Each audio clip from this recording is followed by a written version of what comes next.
the 2021 to 2022 college early application round has officially ended.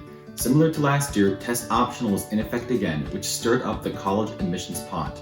But did acceptance rates continue to decrease, or did they rebound back up? Will future college applicants have it tougher or easier? Let's analyze.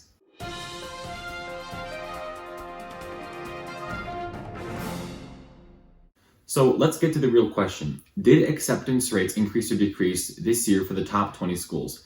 The answer, it's mixed. This is a truly unusual year, as some universities' acceptance rates have drastically rose, while others were nearly halved. Here's a list of the top 20 schools that had increased admissions rates, which we're going to look at first.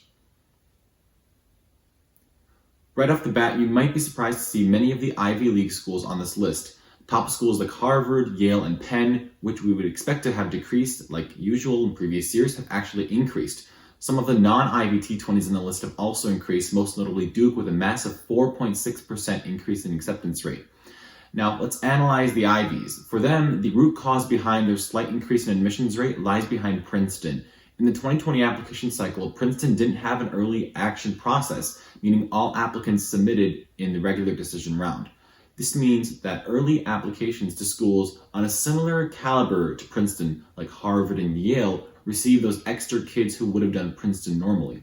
Now that Princeton has brought back its restrictive early action round in the 2022 application cycle, we're seeing some of those higher tier Ivies acceptance rates increase since they had fewer applicants.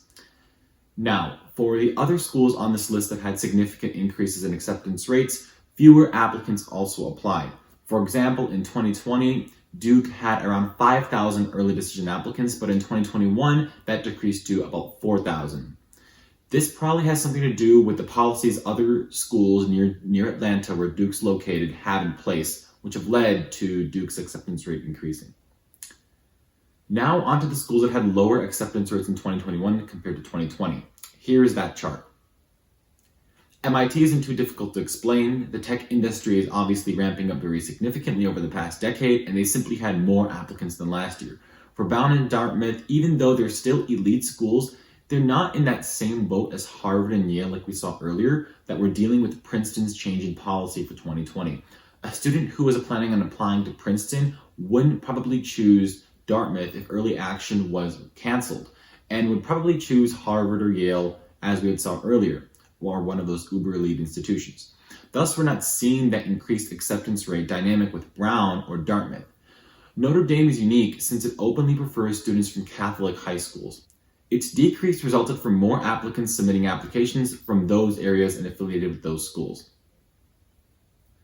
So we've covered schools that have higher acceptance rates, schools with lower ones, yet there's some that we haven't touched up on at all, like Stanford or Princeton. These last 8 top 20 schools either haven't released their early action / decision acceptance rates or never will due to some past policies that they have in place. Let me preface that for these schools, I've predicted what their acceptance rates are going to be based on previous data and context.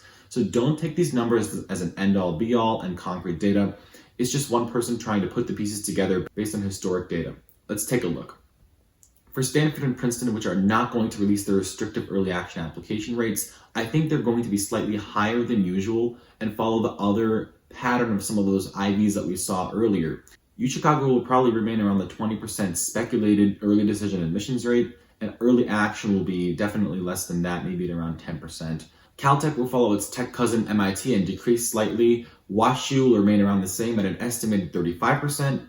Cornell will follow Dartmouth and Brown and will slightly decrease, and Rice will remain around the same since it saw a slight increase in the number of applications while also allowing itself to admit more students. That would keep its acceptance rate around the same.